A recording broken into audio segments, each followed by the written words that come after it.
If you have a sick betta fish, you're probably feeling a little scared, confused, and anxious about how this happened. While relatively hardy fish, betta fish can suffer from parasitic, bacterial, and fungal diseases just like any other freshwater fish. Quick identification and treatment will minimize potential damage and get your colorful friends swimming happily again. The best way to keep your betta fish from getting sick is to keep them happy and healthy by following proper betta fish care. It's always better to be proactive than reactive. Just like you wouldn't want to be freezing or living in a dirty and cramped home, your betta fish doesn't either. That would eventually get you sick too.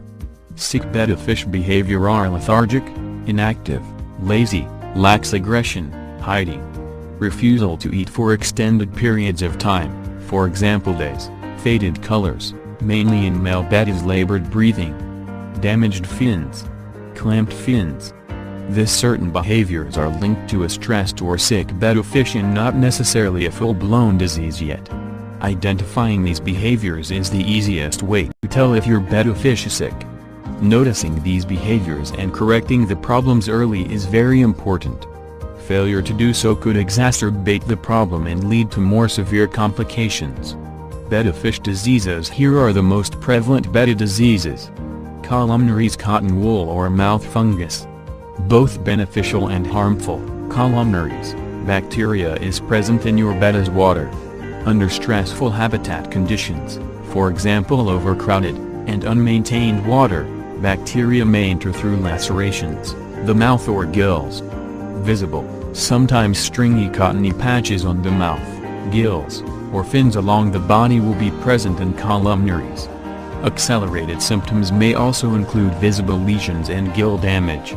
Symptoms: cottony white growths along the body and or gills. Cause: stress, poor water quality. Treatment: clean water and or antifungal medication. Dropsy. Pine coning dropsy can be caused by numerous issues including viral disease, parasites, poor nutrition, and bacteria. It's also common amongst keepers who feed their bettas live food. Dropsy is actually not a disease, but rather the symptom of what's going on inside the betta fish's body from other ailments. These ailments include fluid buildup and the swelling of failing organs, liver and kidney. Dropsy is severe and visible from above. You'll notice extreme swelling in the abdominal area and outward flaring scales that resemble a pine cone. The bacteria that triggered internal issues is contagious and can harm other community tank members. Another symptom of dropsy is the tendency for betta fish to stay close to the surface to easily get oxygen. Their appetite will also be virtually non-existent. Symptoms: extreme body swelling and pine coning of scales. Cause: virus, bacterial infection, or parasites. Treatment: kanamycin sulfate, or myrcin 2. Hole in head usually caused by improper nutrition or habitat cleanliness. Early signs of hole in the head disease include small sores, dents, or pinholes on the surface of the betta's head and above its eyes. Over time these holes become increasingly larger lesions. These cavities are easily visible and tend to travel along the lateral line of the betta. If diagnosed early, it can be cured like most betta fish diseases, but in later stages, it becomes increasingly deadly. Symptoms: visible holes above the eyes. Cause: poor nutrition and water quality. Treatment: clean water and proper betta fish food.